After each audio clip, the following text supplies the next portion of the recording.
At the time, in 2012, he had been was being held then under what is called administrative detention. That means you can be arrested and held without trial and without charge for a number of months, and that can be renewed. So that was his protest at the time. That was not the case in this instance, because he actually had been charged with membership of a terrorist group and incitement. But Israel is still holding other prisoners. I think a record number right now for the past 20 years, 970 Palestinian prisoners at the moment under administrative detention. I think what's interesting about Khader Adnan is that he wasn't a militant himself. He was more or less an ordinary guy from the northern West Bank. He lived in a village near the town of Jenin. But what he had was an incredible commitment to the ideals of Islamic Jihad. And he was imprisoned over and over again and went on hunger strikes. You know, I think this was now his third or his fourth.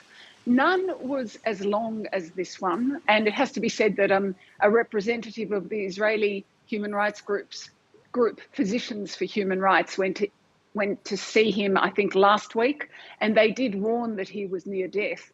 And today, after 87 days of this hunger strike, his heart gave out and he has passed away. I have to say, I don't recall another prisoner dying on a hunger strike for all the years I've been here, I don't think. Well, so Iris, we've already seen rocket attacks in apparent response to his death. Are authorities worried that this could further inflame tensions? Yes, they are worried. We can see in the Palestinian street this morning, there are strikes across the West Bank and in the Gaza Strip as well, where there's a big Palestinian Islamic Jihad base. That's who was firing the rockets and the mortar across from the Gaza Strip this morning. If there's an Israeli response in retaliation, will there be further rocket fire? So there's that possibility for escalation. Interestingly, Khader Adnan's wife has asked for the Palestinian militant groups in Gaza not to fire rockets. She doesn't want to endanger civilians in Gaza, and she made a very pointed comment. I think she wanted more support for her husband from the Islamic Jihad group when he was alive, and not now, you know, carrying him on their shoulders in his martyrdom. But he is regarded as a martyr, and that's part of the reason that there is this fear of tension. There's also a bracing in the Israeli prison system. You know how important, what significance the role of prisoners have in Palestinian society, and they are bracing for the possibility of riots in Israeli jails.